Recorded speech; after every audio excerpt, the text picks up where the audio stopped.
Kidumu Chama cha Mapinduzi. Jina langu naitwa Dr. Eliud Eseko Tongola.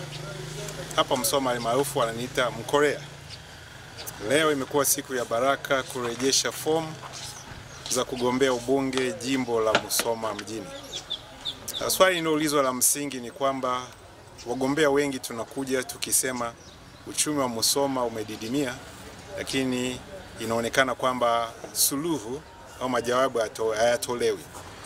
Mungu akinipatia ridhaa hii na chama changu cha Mapinduzi kinipatia ridhaa ya kupeperusha bendera, na ikitokea wananchi wa Musoma wakaamua kwa kura zao kwamba nipate ridhaa ya kuongoza Musoma kama mbunge, moja ya mbinu za kuinua uchumi wa Musoma ni kuweka uwekezaji. Tusipowekeza kwa maana ya industry, viwanda vidogo vidogo vya kati, kabla tujienda kwenye vikubwa, itakuwa ngumu sana kutengeneza ajira, kwa sababu viwanda ndivyo ambavyo vinatengeneza mnyororo wa thamani.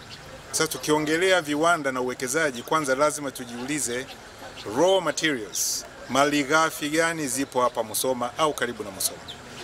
Nitaongelea kimoja hapo. Nitafocus kwenye viwanda ambavyo vinahusiana na pamba, kwa sababu mkoa wa Mara pia ni mzuri sana katika huko juu katika kuzalisha pamba, tena pamba ya thamani. Tukipata pamba ya Musoma, mkoa wa Mara, tukaanzisha viwanda vidogo vidogo kama vile hivyo China, mashine ndogo ndogo, lakini tuwe na magodown makubwa, mashine ndogo ndogo za kuprocess ile pamba kwa ajili ya kutengeneza taulo za kina mama na kina dada, sanitary pads, ambazo ziko katika aina tatu. Zipo zile za regular, irregular na panty liner. Tukitengeneza hilo, soko lipo. Katika utengenezaji wenyewe, maana yake itatengeneza ajira. Wale wanaovuna pamba wanauza kwenye kiwanda, wale wana process pamba mwanzoni mpaka kupata bidhaa zenyewe. Zile bidhaa zitauzwa kwa soko la jumla hapa Musoma mjini. Sasa hizo ndio ilikuwa justification ya watu wa mikoa mingine kuja kununua hiyo bidhaa Musoma. Hiyo movement, wakati watu wanakuja kununua bidhaa, inaleta mwingiliano wa kiuchumi, na hapo sasa watu wanaanza kupata fursa. Kitu kingine cha pili, kwa viwanda hivyo hivyo tuta concentrate kutengeneza diapers za watoto. Diapers za watoto pia zinatengenezwa kupitia pamba. Hivyo zitaleta ajira, na pia tutatengeneza soko la kuuza nje ya mikoa mingine. Hivyo itafanya mkoa wa Musoma uweze kuinuka kiuchumi. Jambo la tatu, tunaweza pia kama wana Musoma kuanzisha viwanda hata ambavyo ni vya gharama kubwa, kwa sababu tunaweza kujenga kitu kiuchumi kinaitwa equity. Wapo watu wote marafiki zangu ambao nimesoma nao secondary na primary, ambao ni watu wakubwa, mameneja, wakurugenzi mbalimbali katika taasisi mbalimbali binafsi na serikali Tanzania. Tukiungana pamoja, tukajenga trust, tukajenga bond, tunaweza tukaamua rasilimali zilizopo Musoma zinazohitaji viwanda, tukateam up, tukaweka pesa pamoja by means of building equity. Tukifanya namna hiyo, tutasimamia vizuri rasilimali kwa sababu tumeinvest wenyewe, na hivyo viwanda vitaleta fursa hapa Musoma na ajira hapa Musoma. Kwa kumalizia, mimi naamini sana kwamba Mungu alipoiumba mbingu na dunia, mwanzoni alileta majawabu kabla ya makosa kuja au kabla ya matatizo kuja. Hivyo basi, majawabu ya Musoma yapo Musoma. Tukijipanga sisi wenyewe kwa kutumia ujuzi wetu, elimu yetu, akili yetu na nia thabiti, Musoma bora yenye uchumi na viwanda na mafanikio inawezekana. Kwa Kilatini tunasema orthodox ete orthopraxis. The right understanding, uelewa sahihi, what to do, when to do, where to do, with whom to do. Ufanye nini, kifanyike vipi, kifanyike na yupi, pamoja na practice yake, kufanyia kazi kwa bidii na kwa nidhamu, itakuwa suluhu ya maisha bora katika mji wa Musoma.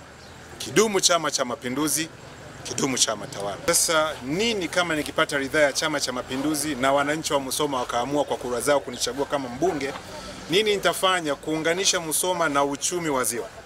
Unapoongelea uchumi, kitaalamu economics, maana yake lazima iwepo uzalishaji na kuuza.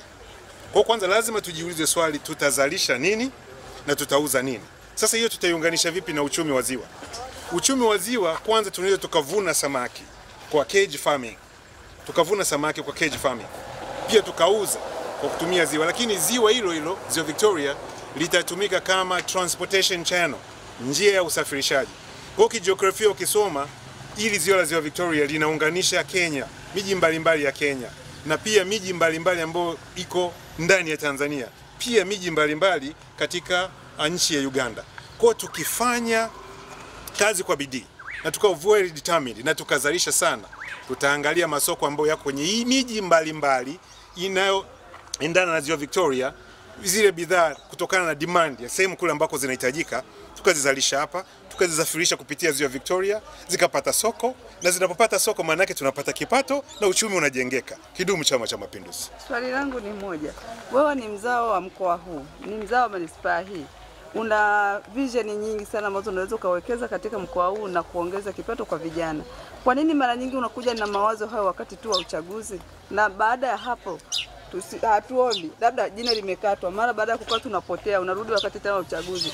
Kwa nini usifanye hizo investment mapema ili kuwaonyesha wananchi kwamba kuna vitu unavyoweza kuvifanya hata bila kutegemea swala zima la uchaguzi?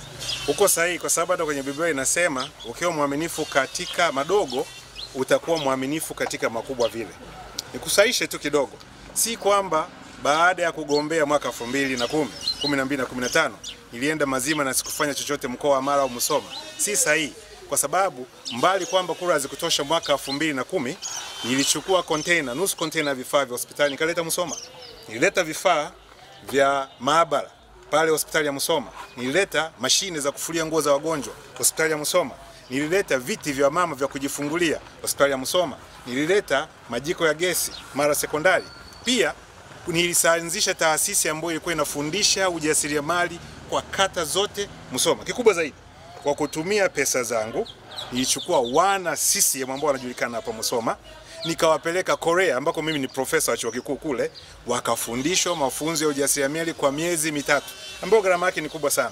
Kumchukua mtu mmoja inachukua zaidi ya dola 12,000 kumsafirisha, kumlisha na kumtunza kule. Hiyo yote ni investment. Kama sijawa kiongozi na sijapata ridhaa, kama Biblia inavyosema, kwa hayo machache niliyofanya inatosha kuonyesha uaminifu wangu nikiaminiwa kwa makubwa. Kidumu Chama cha Mapinduzi!